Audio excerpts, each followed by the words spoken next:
me your dreams.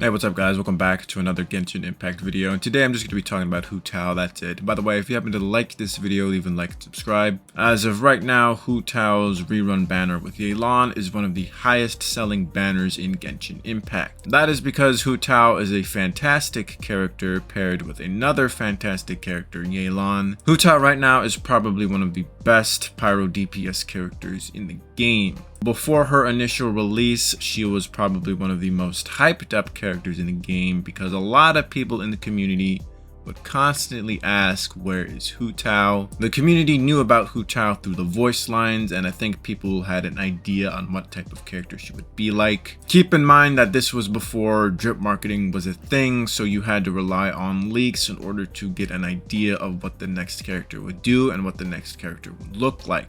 Also, Genshin was still relatively new at the time, so the fan base was much bigger back then. Upon Hutao's release, she was initially well received and she became a popular fan favorite among the Genshin Impact fan base. In the subhuman social media platform known as Reddit, there is a subreddit called Hutao Mains, and out of all the Genshin characters, Hutao Mains is one of the biggest subreddits in Genshin Impact. What makes Hutao such a popular character is kind of beyond me because I don't really think she's all that great. I think people like her for her cutesy personality, and I think her JP VA also carries her since the VA also voices that bomb bitch from Konosuba. I also forgot to mention that Hutao's first initial banner, or more specifically her first weapon banner, the Homa banner, is very infamous among the Genshin community. The Homa banner basically fucked up a lot of whale players that were whaling for the staff of Homa. If I recall correctly, I think the red sword was on the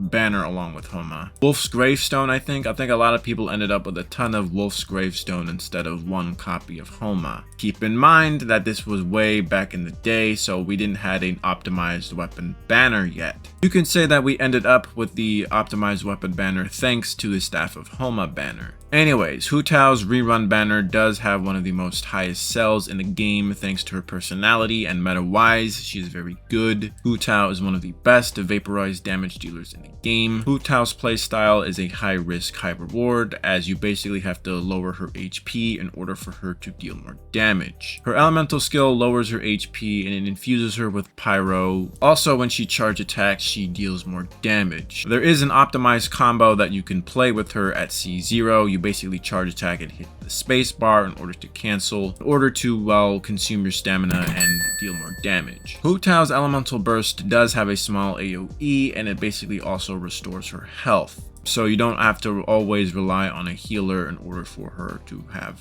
health. Because she relies on Vaporize for most of her damage, she is constantly going to be paired with Xingqiu or Yelan, since both of those characters can apply Hydro off-field. Some people can argue that's one of Hutao's worst qualities, that she always has to be paired with either Xingqiu or Yelan. It is kind of true because you're not going to be dealing that much damage with her unless you have one of those two characters. However, one of Hutao's best qualities is that she doesn't have to be paired with Bennett. Not that I ever used that fucker that much anyways, but because she doesn't have to rely on Bennett, you can basically put Bennett on the second team. The worst quality about Hutao is that she does have some positioning problems, since you do have to rely on her charge attacks to deal more damage. Since her charge attacks basically look like a rocket, she'll go all over the place and sometimes she'll end up in a position that you don't want her to be. Another bad quality along with this is that at C0, she does need to watch out for her stamina. Can't fix this by pulling for her C1, but it's not really a requirement. You can basically play any 5-star character at C0 just fine. It might be a little annoying though.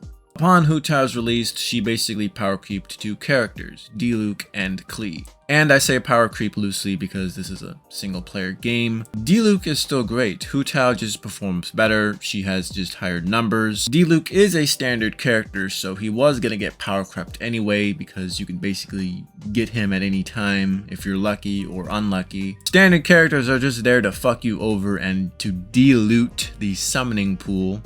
Like Diluc. When Genshin Impact first came out, Diluc was highly sought after since he was the only real good damage dealer in the game. Not to mention, I think the very first Abyss had a lot of cryo slime, so if you didn't have Diluc, you were basically fucked. So a lot of people ended up re-rolling for Diluc for meta reasons.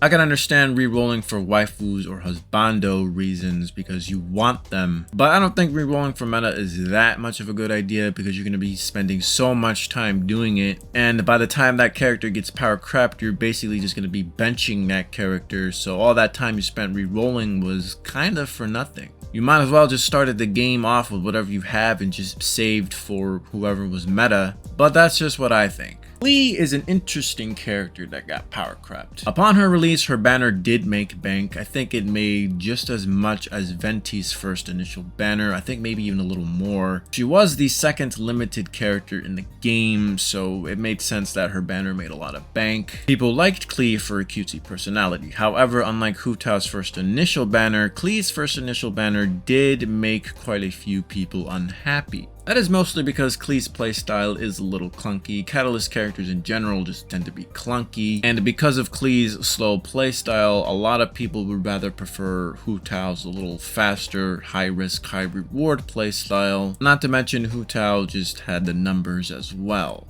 So upon Hutao's release, the Abyss usage for Diluc and Klee rapidly declined, and so the best Pyro DPS character has been born.